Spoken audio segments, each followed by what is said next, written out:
Hello everyone, hello कैसे हो sir. बच्चों लोग? Good morning, sorry good evening. Good evening sir. Good भाई इवनिंग। ओके। तो क्या पढ़ना है आज की क्लास में अपन को? Gases states sir. Of matter, है ना? उसका लेक्चर नंबर 1 स्टार्ट करेंगे। अच्छा, इसमें लेक्चर नंबर 1 में हम लोगों को गैसेस लॉ पढ़नी है, आइडियल गैस इक्वेशन पढ़नी है। ये सारी चीजें अपन को कंप्लीट करनी है आज, ठीक है? तो गैस स्टेट्स ऑफ मैटर जो है वो 2 लेक्चर का है, तो इसकी थ्योरी जो है वो 2 लेक्चर में कंप्लीट हो जाएगी। हेलो खुशी, है ना? तो अपन लोग जो है वो उसको 2 ही लेक्चर में कंप्लीट करेंगे। तो देखो, अच्छा, सबसे पहली चीज जो है, कितनी गैसेस होती हैं? जब गैसेस स्टेट पढ़ रहे हैं ना, तो अपने को पता होना चाहिए कि भाई कितनी गैसेस होती हैं, पीरियोडिक टेबल में कितनी गैस है। कोई बच्चा बताएगा कि पीरियोडिक टेबल में कितनी गैसेस हैं? भाई मेटल भी है, नॉन मेटल भी है पीरियोडिक टेबल में, लेकिन गैस कितनी है वो तो बताओ कोई। कितनी? इनर्ट और नॉन इनर्ट। नंबर नंबर बताओ।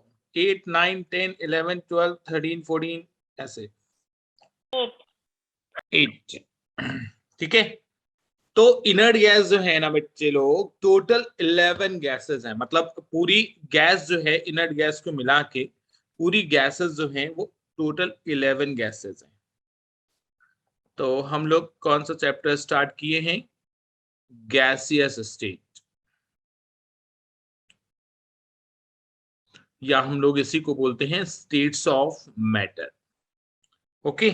तो देखो, अगर गैसेस स्टेट की बात करें तो टोटल 11 गैसेस हैं पूरी पीरियोडिक टेबल में। अब तुम लोग सोच रहे होगे कौन कौन सी 11 गैसेस हैं, है ना? तो बताओ कौन कौन सी 11 गैसेस हैं? O2 भी होगी उसमें, यस। तो N2 भी होगी, हम्म Cl2 भी होगी। यस, H2 है, H2 O2 है, F2 है, और क्लोरीन इसके नीचे आता है, Cl2 है, और बाकी इनर्ट गैसेस N2 भी तो है। यहाँ पे हम N2 के बारे में लिख देते हैं, N2 है। और बाकी inert gases helium, neon, organ, krypton, xenon और रेडॉन। देखो 1 2 3 4 5 6 7 8 9 10 11। तो पूरी पीरियोडिक टेबल में बच्चे लोग इतनी ही टोटल गैसेस है। पूरी पीरियोडिक टेबल में इतनी गैसेस है। चलो, ये तो बात क्लियर हो गई। अब इन गैस के कौन कौन सी पैरामीटर्स होती हैं, है ना? जो हम लोग आइडियल गैस इक्वेशन पढ़ते हैं ना, पीवी इक्वल्स टू एनआरटी, तो उसमें जो प्रेशर होता है, वॉल्यूम होता है, टेम्परेचर होता है, वो सब क्या है? पैरामीटर्स हैं। ठीक है। तो सबसे पहली बात जो है हम लोगों को डिस्कस करनी है कि गैसेस के पैरामीटर्स और उनके कन्वर्जन भी याद रखना है। ठीक है, बहुत सारे बच्चे भूल जाते हैं, तो कन्वर्जन भी याद रखना है, पैरामीटर्स ऑफ गैसेस। ठीक है, जितनी भी गैसेस हैं उनके पैरामीटर्स। तो सबसे पहला जो है वो मास है। अरे पैरामीटर्स क्या होते हैं? अगर गैस का पैरामीटर है तो जो मतलब टेम्परेचर, प्रेशर, जो उसके ऊपर डिपेंड है, जिसके ऊपर गैस डिपेंड है, उसको बोलते हैं पैरामीटर्स, है ना? तो मास होता है। क्या मास? भाई इसको कैसे रिप्रेजेंट कर सकते हो? मास को तो अपने को पता है ना, कि अगर मोल्स पता है तो मास अपॉन मॉलिक्यूलर मास ऐसे निकाल सकते हो। ठीक है, तो किसी भी चीज का अगर मास निकालना है तो उसको मोल्स और मॉलिक्यूलर वेट से मल्टीप्लाई कर दो, तो क्या आ जाएगा? मास आ जाएगा। मास मतलब ये है वेट। ठीक है, फिजिक्स में मास और वेट जो है वो शायद अलग चीजें हैं, लेकिन यहाँ पे मास और वेट को हम लोगों ने एक ही माना है। ओके, चलो दूसरा पैरामीटर क्या है बच्चे लोग? सेकंड पैरामीटर है, अच्छा मास के लिए कन्वर्जन तो पता होगा, उसकी अगर यूनिट की बात करें तो क्या क्या यूनिट हो सकती हैं? केजी, केजी, ग्राम, ग्राम हो सकती है, ठीक है, जैसे 1 kg इक्वल्स टू कितने ग्राम, बोलो। 1000 ग्राम। ठीक है, 10 की पावर 3 ग्राम, या हम ऐसा बोल दें 1 ग्राम इक्वल्स टू, तो वो उल्टा हो जाएगा 10 की पावर -3 kg। ओके, तो बस इतना अपने को काम आएगा। यूनिट एंड डायमेंशन में तुम लोगों ने ज्यादा इससे पढ़ा होगा, लेकिन अपने को जो काम यहाँ पे आएगा उसके बारे में बात करते हैं। ठीक है, नेक्स्ट है कौन सा पैरामीटर है, वॉल्यूम। वॉल्यूम को हम V से डिनोट करते हैं, बच्चे लोग ध्यान देना। वॉल्यूम भाई, कोई भी जैसे वॉल्यूम गैस का एक्चुअल वॉल्यूम नहीं होता है भाई, जिस कंटेनर में गैस डाली जाती है उसका वॉल्यूम होता है। वॉल्यूम क्या होता है, यस, वॉल्यूम ऑफ कंटेनर। अच्छा, सर ये कौन सा चैप्टर है? हाँ, स्टेट्स ऑफ मैटर बेटा, गैसियस स्टेट 11th का ही चैप्टर है। ओके, तो वॉल्यूम जो है, तो वॉल्यूम हम बोल सकते हैं क्या, वॉल्यूम ऑफ गैस जो है वो वॉल्यूम ऑफ कंटेनर के बराबर होता है। हाँ, एकदम बोल सकते हैं। वॉल्यूम ऑफ जी जो है वो वॉल्यूम ऑफ कंटेनर के बराबर है ना भाई, जिस चीज में गैस को रख दोगे उसी का वॉल्यूम गैस जो है वो ऑक्युपाई कर लेगी, है ना। अच्छा, यूनिट की बात करते हैं, बहुत इंपॉर्टेंट चीजें हैं यूनिट। तो यूनिट में डीएम क्यूब है ना, डेसीमीटर क्यूब।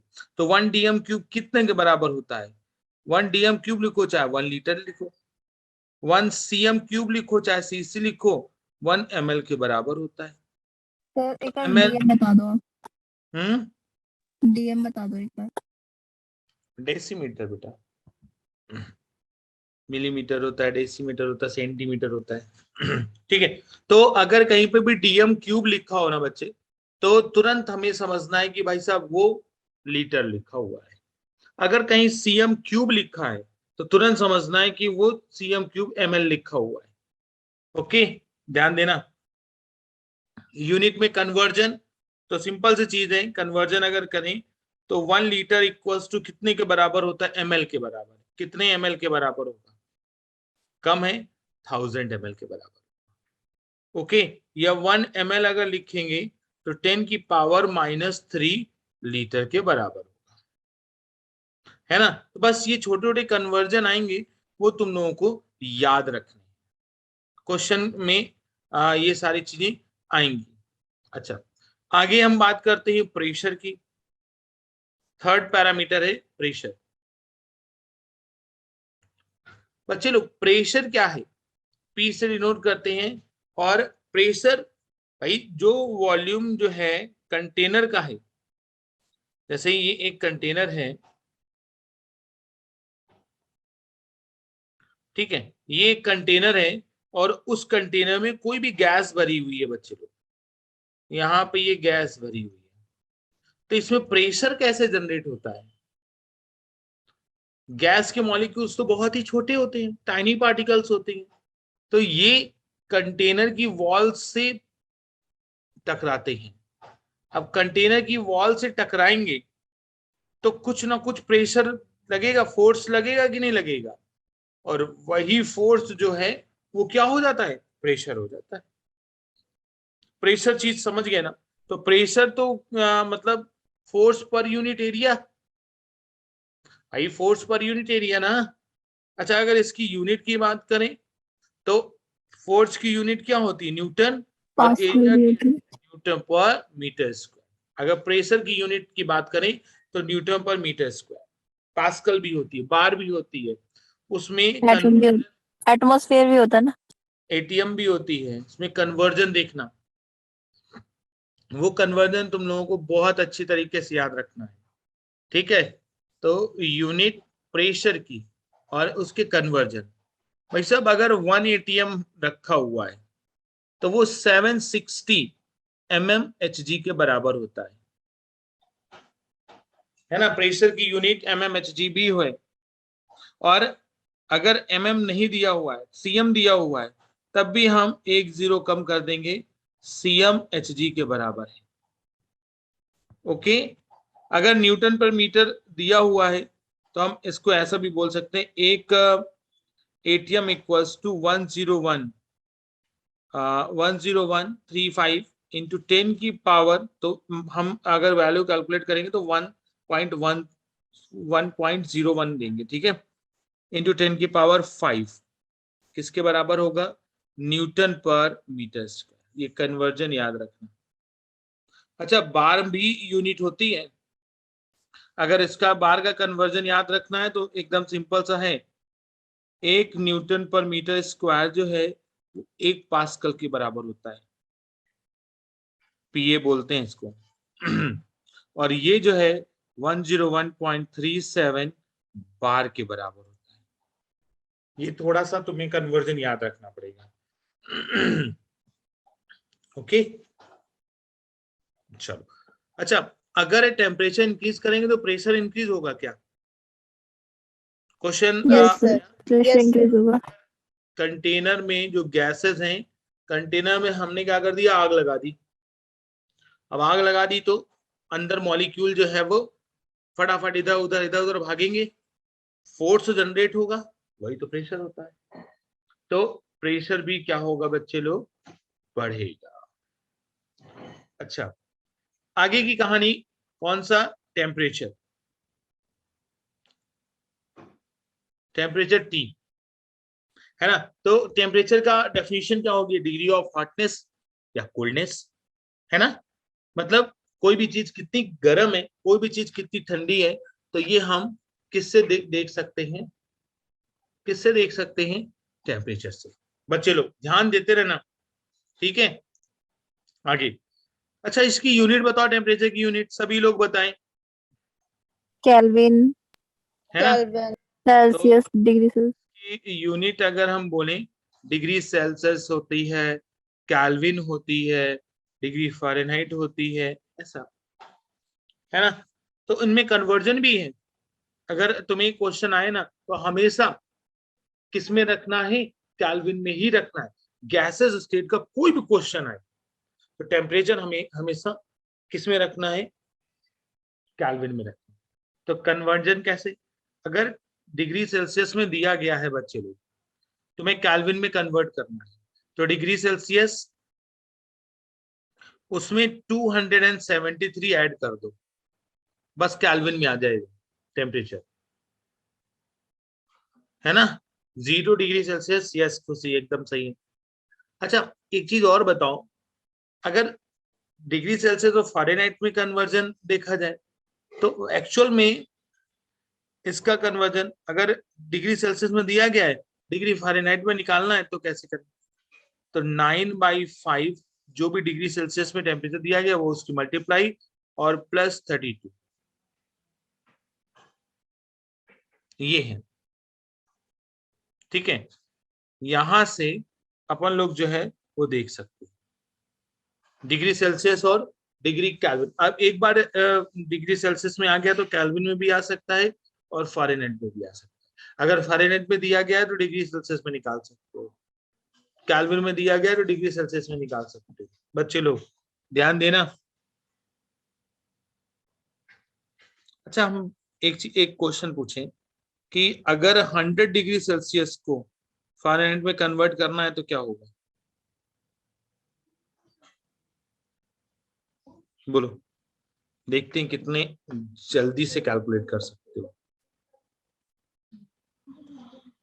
बच्चे लोग, फटाफट जल्दी, कितने अच्छे से कैलकुलेट कर सकते हो वो बताओ। 212। 212. यस, ठीक है, तो 212 डिग्री फ़ारेनहाइट एकदम सही आंसर है। तो इतने पैरामीटर्स हैं। उसके बाद जो है, पैरामीटर्स के बाद हम लोग लॉ पढ़ते हैं। कौन से लॉ, गैसियस लॉ। अच्छा, गैसियस लॉ तुम लोगों को पता होगा क्या क्या होता है, ठीक है।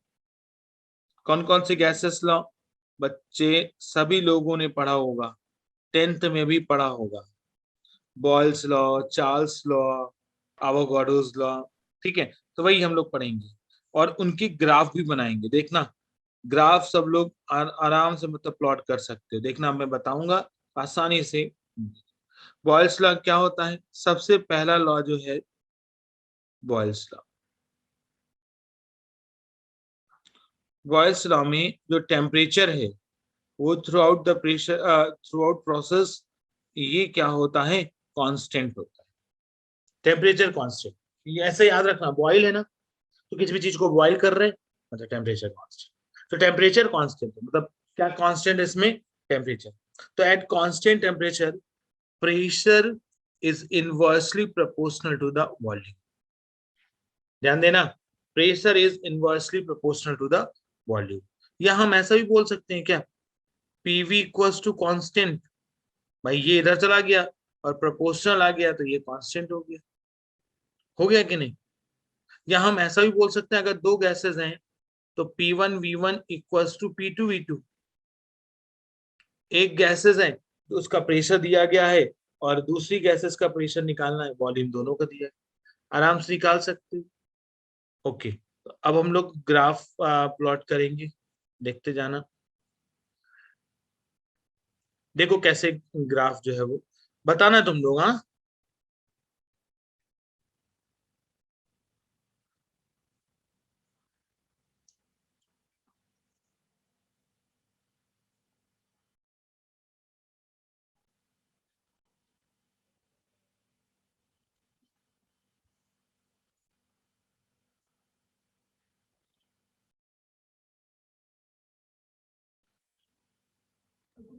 ओके ठीक है, ध्यान देना,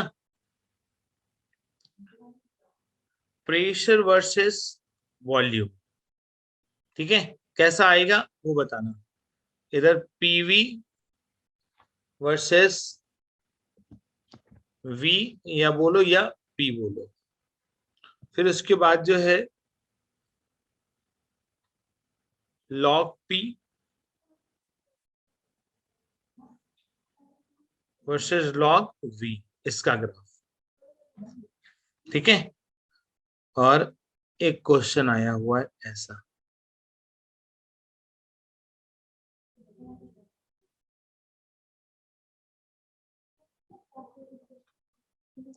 T1 T2 T3 है और किसके बीच में ग्राफ है, P और V के बीच में ग्राफ है, और उसमें रिलेशन निकालना है कि T1 ज्यादा होगा कि T2 ज्यादा होगा कि T3 ज्यादा होगा, ऐसा है। चलो तो पहला वाला ग्राफ जो है वो तुम लोग बनाने की कोशिश करना है। चलो बना लिया है तुम लोगों ने।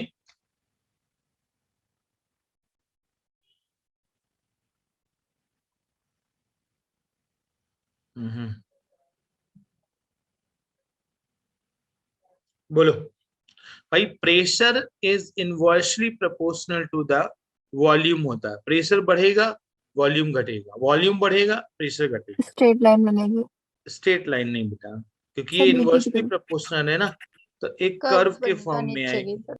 ऐसे, ठीक है। ये वाली PV equals to, sorry PV versus we.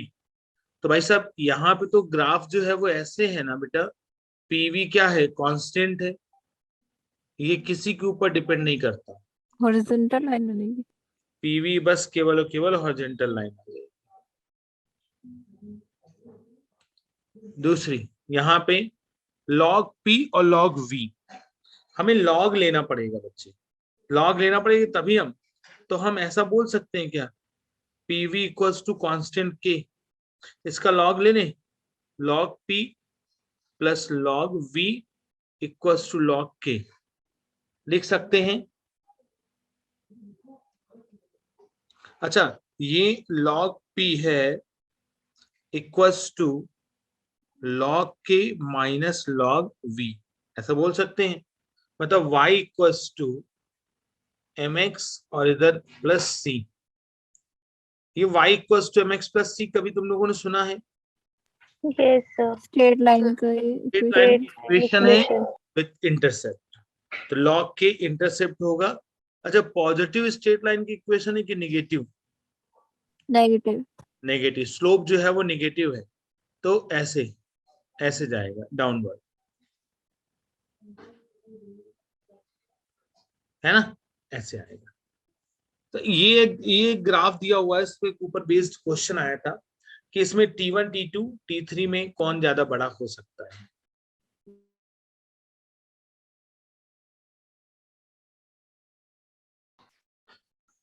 चलो चलो जल्दी करें। कौन ज्यादा बड़ा हो सकता है?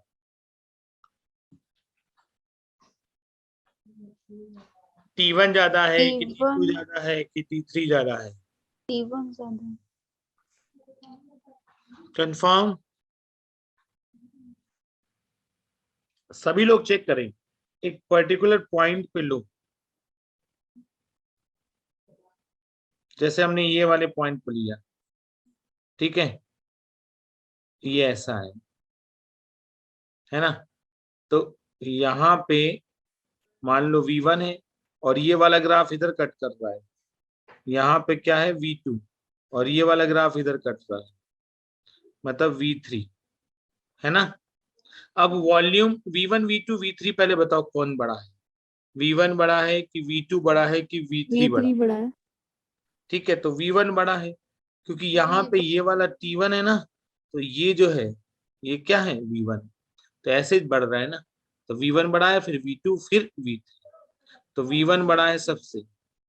तो अपने को आइडियल गैस इक्वेशन पता है ना, PV equals to nRT।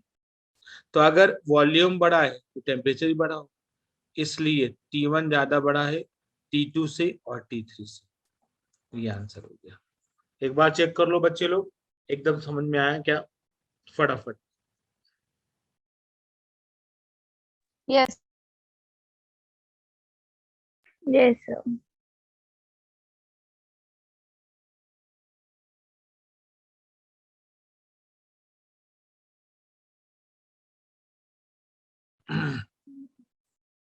Okay चलो। अच्छा, ये अभी कौन सा लॉ हम लोगों ने पढ़ा हुआ है? Boyle's law. अब अपन लोग कौन सा लॉ पढ़ेंगे? Charles law. चार्ल्स लॉ शायद याद हो।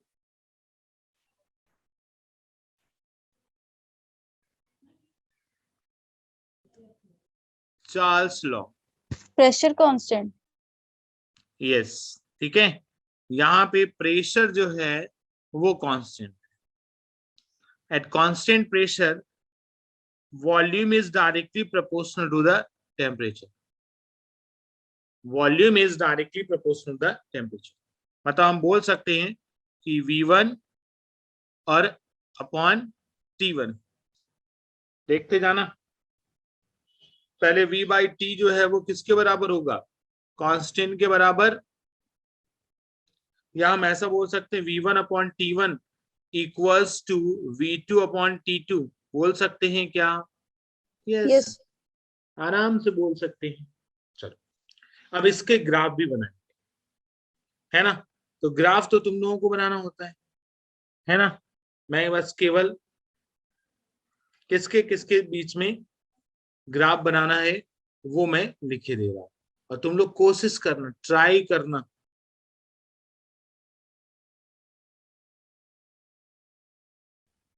और इसके बाद बीच में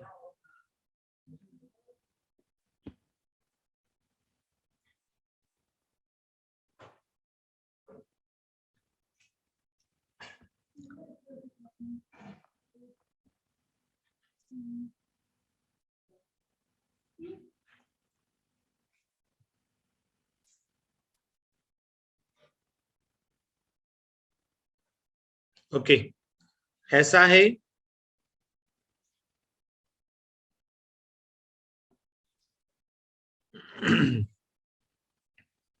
इस वाले क्वेश्चन में क्या पूछा जा रहा है वो मैं बताता हूं।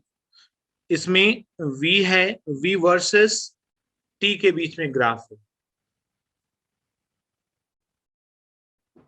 ओके, और यहाँ पे एक एक प्रोसेस P1 है, दूसरा P2 है और तीसरा P3 है, ऐसा है।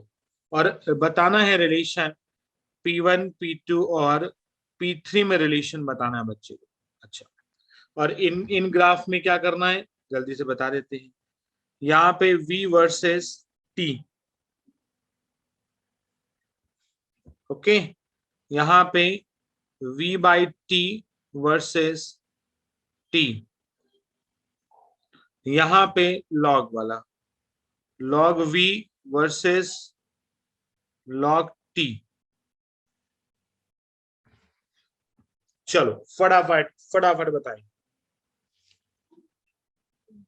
सर P1 जो है सबसे कम होगा। नहीं, पहले ये वाला बताओ, v by T. Straight line. Straight line. Straight Straight line line. Zero से पास होगी, Yes sir. ठीक है।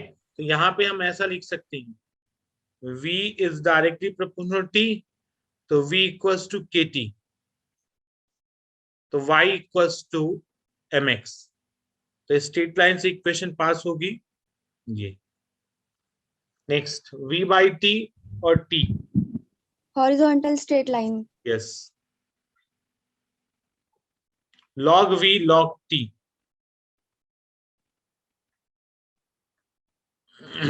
इसका log लेना पड़ेगा। Straight line. Yes, v equals to k T है ना बच्चे। स्लोप निगेटिव की पॉजिटिव बताओ, Positive slope. है ना, log k और log t। देखो y equals to mx plus c, straight line है, पॉजिटिव स्लोप है। अब इसमें बताओ कौन ज्यादा बड़ा है। P3। सर P3 ज्यादा बड़ा है।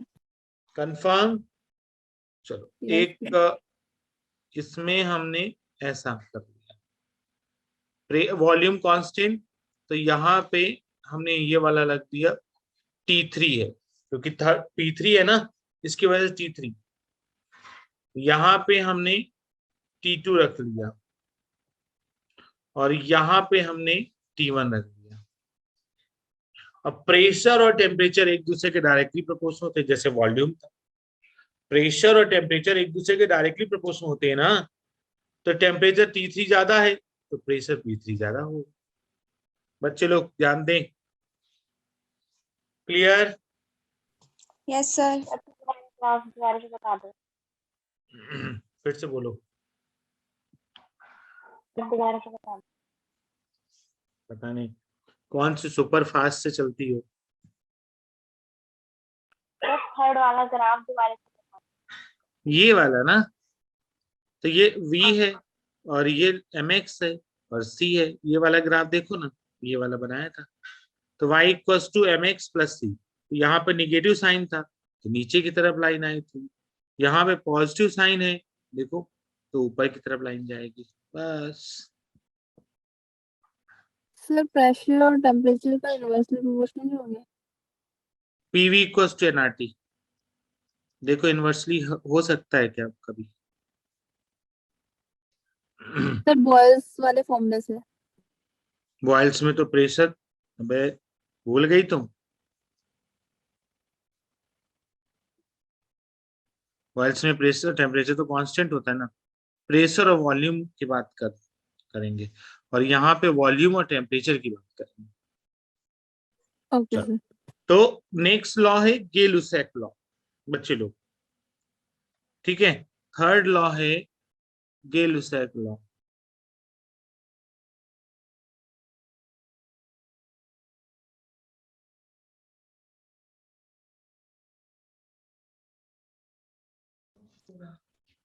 देखो अगर गे-लुसैक लॉ जो है बच्चे लोग, क्या होता है गे-लुसैक? सर आइसोबार क्या होता है? लो, कहाँ का कहाँ तुमने कर दिया। ठीक है, तो आइसोबार एटॉमिक स्ट्रक्चर में तुम लोगों ने पढ़ा होगा, मास जो है। Pressure constant. अरे आइसोबार, आइसोबारिक नहीं पूछा उसने, आइसोबार पूछा है। जैसे आइसोटोप्स होते हैं, आइसोबार होते हैं, आइसोस्टर्स होते हैं, ठीक है। तो ऐसे दो same atomic mass and different atomic number.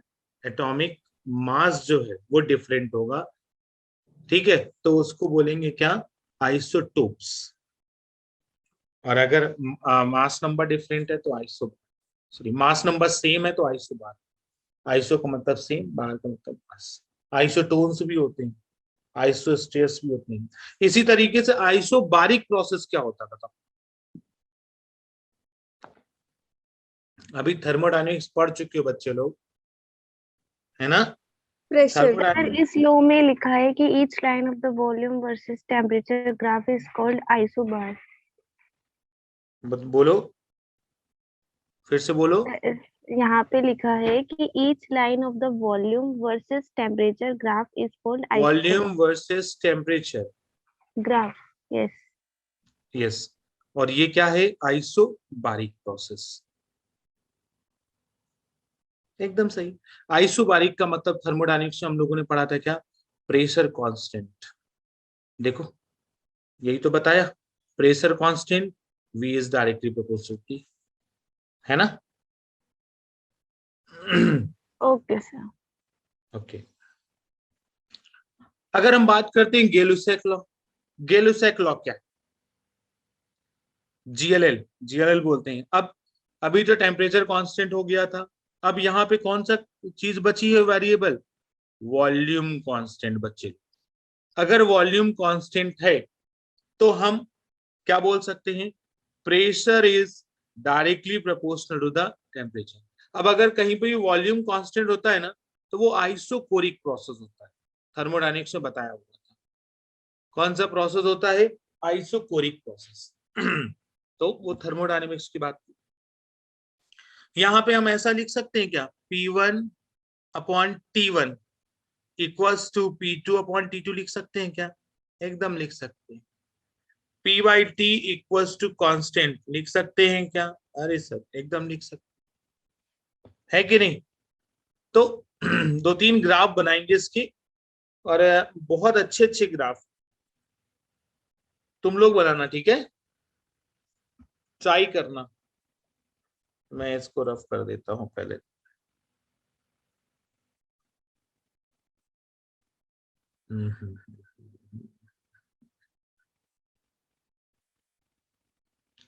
ठीक है, तो कौन कौन से ग्राफ बनाने हैं?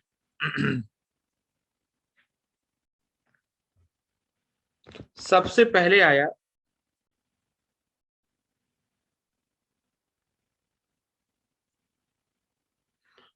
P versus T।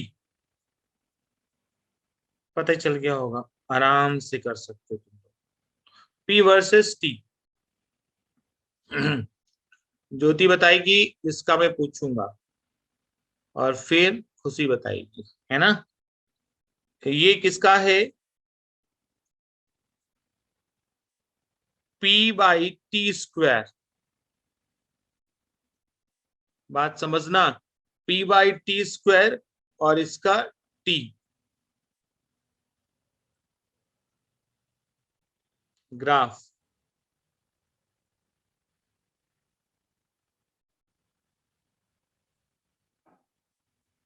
चलो चलो ड्रॉ, मतलब तुम लोग दिमाग लगाते रहो, दिमाग लगाते रहो।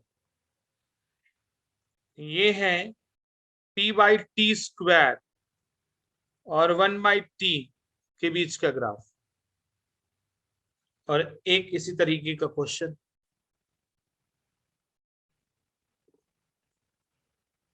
चलो दिमाग लगाओ जल्दी से। नीचे वाले में क्या लिखा आपने? 1 by T। Okay.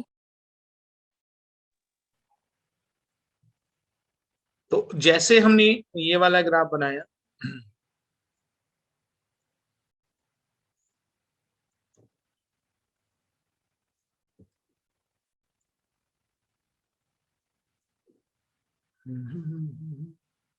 V1, V2, V3, और ये प्रेशर वर्सेस टेम्परेचर। तो V1 ज्यादा है कि V2 ज्यादा है कि V3 ज्यादा है? बस ये चार ग्राफ बनाने। ग्राफ के ऊपर बेस्ड क्वेश्चन आते हैं। तुम लोग अगर एन अवस्थी जो है, नरेंद्र अवस्थी अगर लगाते हो तो उससे रिलेटेड क्वेश्चंस, ग्राफ से रिलेटेड क्वेश्चंस उसमें बहुत है। ओके, चलो जल्दी से ग्राफ बनाओ। पहला ग्राफ फर्स्ट तो स्ट्रेट लाइन है। स्ट्रेट लाइन है, क्योंकि Yes, प्रेशर straight और line. टेम्परेचर एक दूसरे के डायरेक्टली प्रोपोर्शनल। यस, एकदम स्ट्रेट लाइन है, जीरो से पास हो। आगे कांस्टेंट होगी हॉरिजॉन्टल पे। Horizontal line. गलत। सर ऊपर वाले में। हाँ हाँ, इसमें ही बात कर रहे। Wrong. P by T square है यहाँ पे,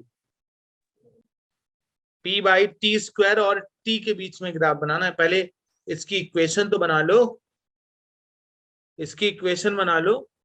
तो ऐसा है P by T equals to क्या होता है, कांस्टेंट मतलब K, लेकिन यहाँ पे है ही नहीं, यहाँ पे P बाई टी स्क्वायर है। दोनों तरफ हमें 1/t से मल्टीप्लाई करना पड़ेगा। अगर हमने 1/t से मल्टीप्लाई किया तो 1/t और इधर t, ये क्या हो गया, P बाई टी स्क्वायर हो गया कि नहीं, और K 1/t। देखो इक्वेशन जो थी वो तुम्हें आ गई कि नहीं आती। P by T square y axis पे और T 1/t नहीं है, यहाँ पे T है। और यहाँ पे देखो यही वाली इक्वेशन है, P बाई टी इसमें भी स्क्वायर स्ट्रेट लाइन बनेगी। के 1/t। तो किसमें स्ट्रेट लाइन बनेगी, किसमें स्ट्रेट लाइन नहीं बनेगी, एक में सर नीचे बनेगी वाले में स्ट्रेट लाइन। पहले नीचे वाला देखो, P ये और ये एक दूसरे के डायरेक्टली प्रोपोर्शनल, 1/t लिखा हुआ है ना, इस वजह से ये स्ट्रेट लाइन जाएगा। लेकिन ये P by T square upon T है, 1/t नहीं है, ये इनवर्सली है। जैसे प्रेशर और वॉल्यूम का रिलेशन इनवर्सली है, तो ये स्लोप के फॉर्म में आता है ऐसा। बच्चे लोग ध्यान रखना, P बाई टी स्क्वायर है ये।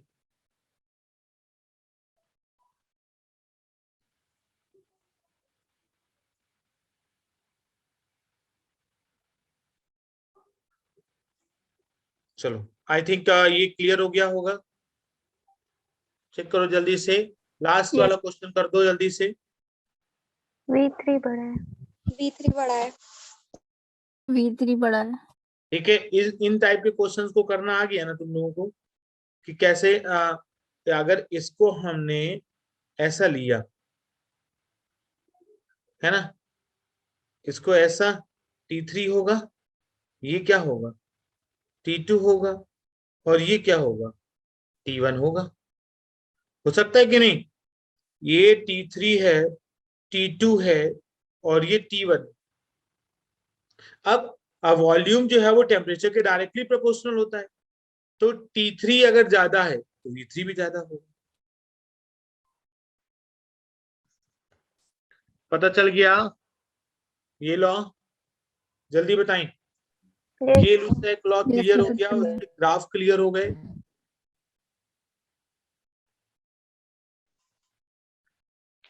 बोले बच्चे लोग जल्दी। यस सर, समझ आ गया। यस। ठीक है, नेक्स्ट अपन लोग जो है वो आज लॉ पूरे खत्म करने हैं, तो फटाफट थोड़े से और जल्दी कर लेते हैं। फोर्थ वाला जो है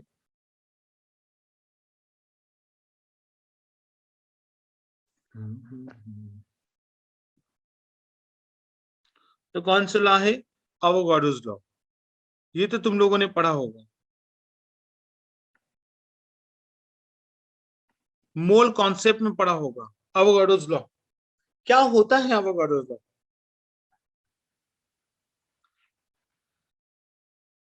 नहीं पता। इसमें प्रेशर और टेम्परेचर जो है वो कांस्टेंट रहता है बेटा। Eight constant pressure temperature, at constant temperature pressure, volume is directly proportional to the moles। n जो होते हैं वो मोल्स होते हैं। n क्या है, नंबर ऑफ मोल्स। अच्छा, ये तो ठीक कह रहे हो सर आप। अरे वही तो कह रहे, नंबर ऑफ मोल्स होते हैं n, और अगर प्रोपोर्शनल का साइन हटाएंगे मोल्स में, तो volume equals to n into 22.4। ये वाला फॉर्मूला तुम लोगों ने शायद ही पढ़ा हो मोल कॉन्सेप्ट में। अगर वॉल्यूम जो है वो लीटर में है, अगर वॉल्यूम मोल ml में है, तो 22,400 ऐसा कुछ पढ़ा था। कब, किससे जब पढ़ा था? ml में, है ना। तो इसको बोलते हैं गेल सॉरी अवोगाड्रोस लॉ। इन सारे लॉ को कंबाइन कर दिया जाए, अगर ये सभी लॉ को कंबाइन कर दिया जाए तो एक इक्वेशन बनती है, उस इक्वेशन को बोलते हैं आइडियल गैस इक्वेशन। क्या बोलते हैं बच्चे लोग? Ideal gas equation. तो हम लोग आगे आइडियल गैस इक्वेशन, जो कि सबको पता है PV इक्वल्स टू nRT, सारे गैसेस लॉ को कंबाइन करने। तो पहला गैसेस लॉ क्या था? Pressure is inversely proportional to the volume. कौन सा लॉ है? Boyle's law, BL। दूसरा, volume is directly proportional to temperature. कौन सा लॉ है? चार्ल्स। तीसरा लॉ है pressure is directly proportional to temperature. कौन सा लॉ है? GLL। फोर्थ जो है, volume is directly proportional to the moles. ऐसा है, इतने हैं। अब इन सबको कंबाइन कर दो, प्रोपोर्शनल के जो इधर है उधर है, ये इधर है इधर है, सबको कंबाइन कर दो। तो देखो प्रेशर और वॉल्यूम इस साइड है, तो PV प्रोपोर्शनल टू N हो गया, T हो गया, और बाकी वॉल्यूम तो हो गया है ना, तो NT। ऐसे तो क्या हो जाएगा? PV equals to nRT।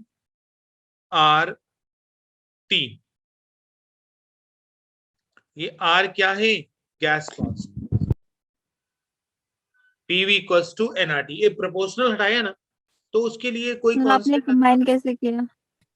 हाँ, कंबाइन कैसे किया आपने? प्रोपोर्शनल को कंबाइन करना, प्रोपोर्शनल की इस साइड जो जो चीजें हैं उसको एक साइड रख लिया, और इधर जो जो चीजें हैं एक साइड रख लिया। अब ऐसा नहीं कि तुम्हें मल्टीप्लाई कर देना है ना, कि मतलब 2 बार आए चीजें तो स्क्वायर कर दो, नहीं। प्रोपोर्शनल का ऐसा है कि एक चीज आ गई उसके बाद स्क्वायर वगैरह नहीं लिखी।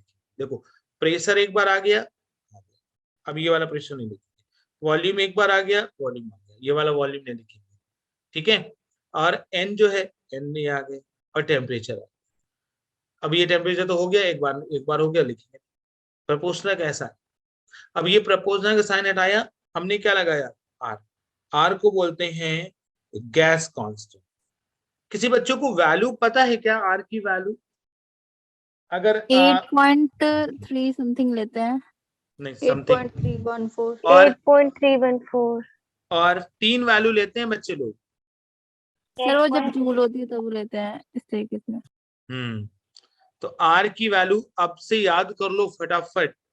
तो 0.0821 जब लीटर एटीएम हो, litre ATM kelvin inverse mole inverse, और R की वैल्यू हम 8.314 लेते हैं जब लीटर एटीएम की जगह पे जूल हो, एनर्जी जूल में हो, केल्विन इनवर्स मोल इनवर्स। और R की वैल्यू 1.9 मतलब 2 लेते हैं, ठीक है, अप्रोक्सीमेटली 2। कब? कैलोरी में हो जब एनर्जी, केल्विन इनवर्स। मत चलो, ये क्लियर हो गया क्या? R की वैल्यू अभी फटाफट याद करो। अरे 3 वैल्यू हैं, आराम से याद हो जाएंगे। सर 0.08 आपने पहले वाला क्या लिखा है? Litre ATM, kelvin inverse mole inverse. Kelvin inverse mole inverse तो सब में सेम है, लेकिन यहाँ पे ये जो अंडरलाइन है ना, वो डिफरेंट है, बस उसी की यूनिट में चेंज आता है, बाकी उसमें कोई चेंज नहीं आता। फटाफट एक बार चेक कर लो जल्दी से।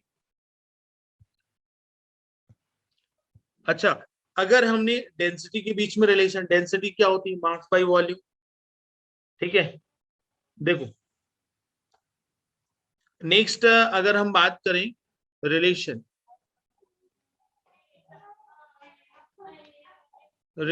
Between pressure and density, pressure और डेंसिटी के बीच में अपने को क्या करना है? रिलेशन फाइंड आउट करना। अब आइडियल गैस इक्वेशन तो पता है ना, आइडियल गैस इक्वेशन आज के बाद याद कर लो। PV इक्वल्स टू क्या है? nRT। क्या है? PV equals to nRT। यहाँ पे अगर मोल्स का फॉर्मूला बताओ, जो जिनको आता है वो मोल्स का फॉर्मूला बताएं जल्दी। Given weight upon molar mass. Given mass upon molar mass.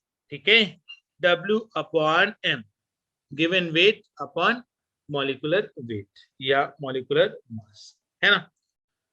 तो यहाँ पे हम ऐसा लिख सकते हैं क्या, PV equals to W upon M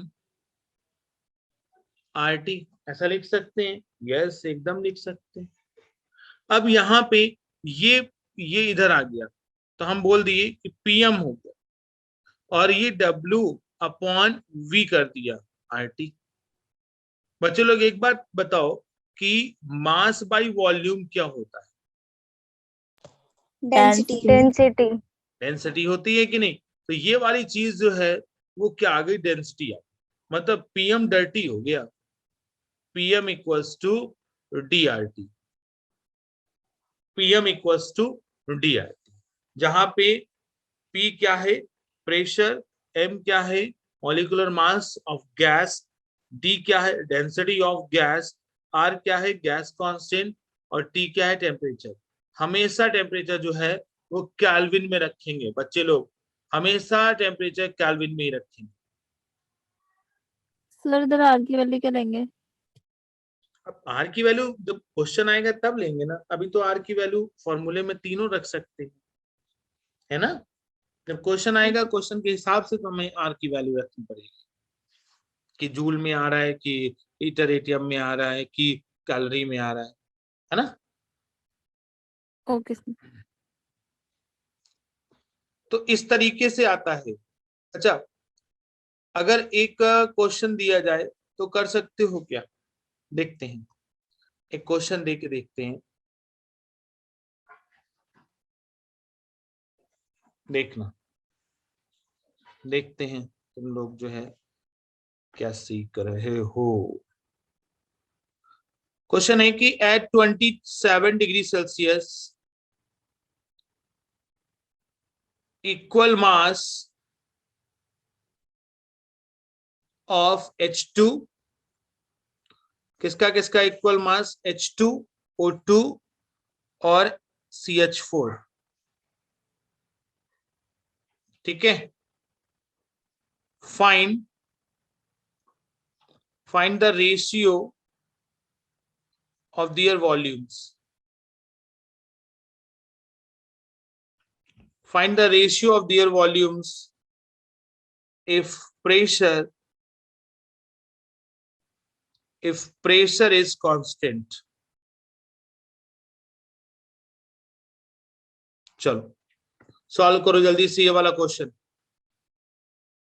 ratio निकालना है। अब अभी तक जो अपन लोगों ने पढ़ा है ना उसमें से मतलब कोई भी कॉन्सेप्ट लग सकता है, अभी तक जो अपन लोगों ने पढ़ा हुआ है उसमें से कोई भी कॉन्सेप्ट लग सकता है। एवोगैड्रो वाला लगेगा ना? यस,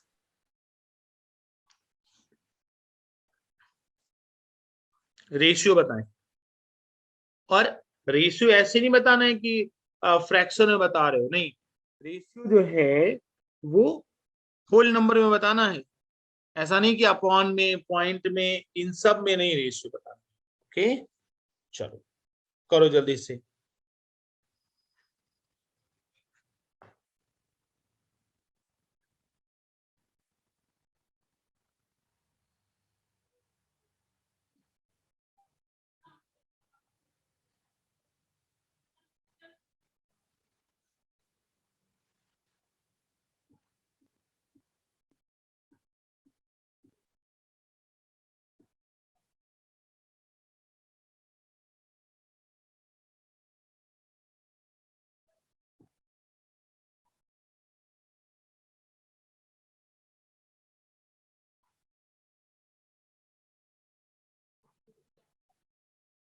नहीं,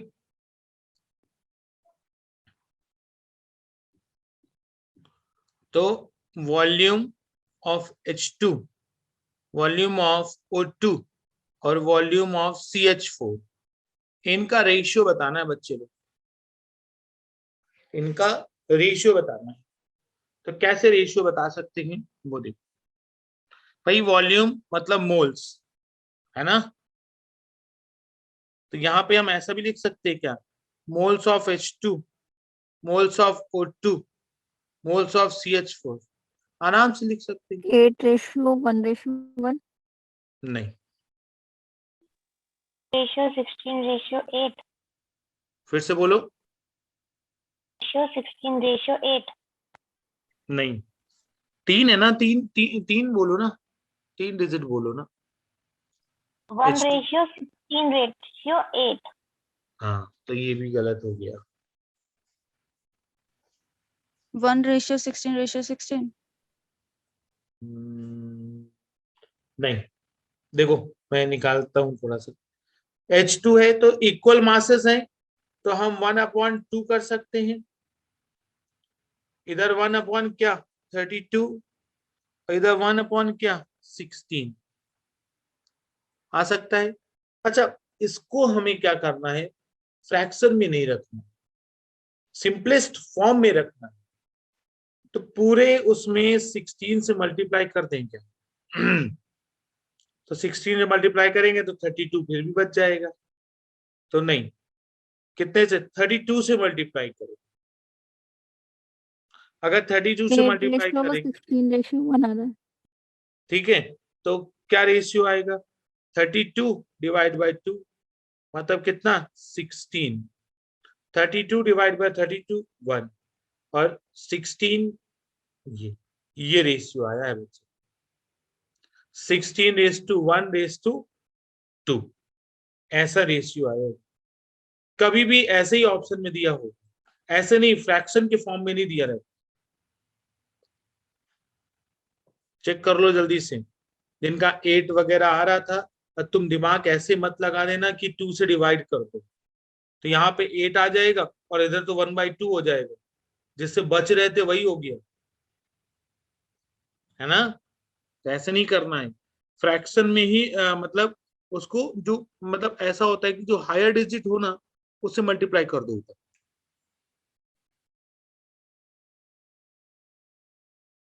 है ना। आपने 1 में कैसे करा? अरे वेट अपॉन मॉलिक्यूलर मास होता बेटा, W/M होता है ना, ये अभी लिखा। इक्वल मास क्या है, मतलब मान लो 1 मास है, तो हाइड्रोजन का वेट कितना होता है, 2 होता है, तो 1/2। ऑक्सीजन का वेट कितना होता है, 32। CH4 का वेट कितना होता है, 60। ऐसे रखा। Okay sir. ठीक है, तो भाई N जो होते हैं, N को क्या बोलते हैं, मोल्स बोलते हैं।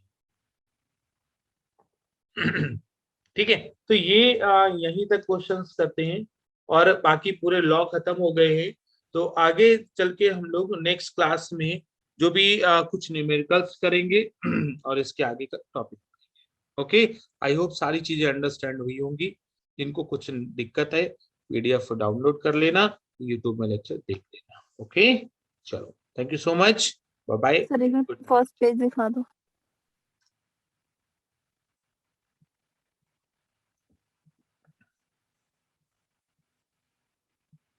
Thank you sir. Okay, bye bye.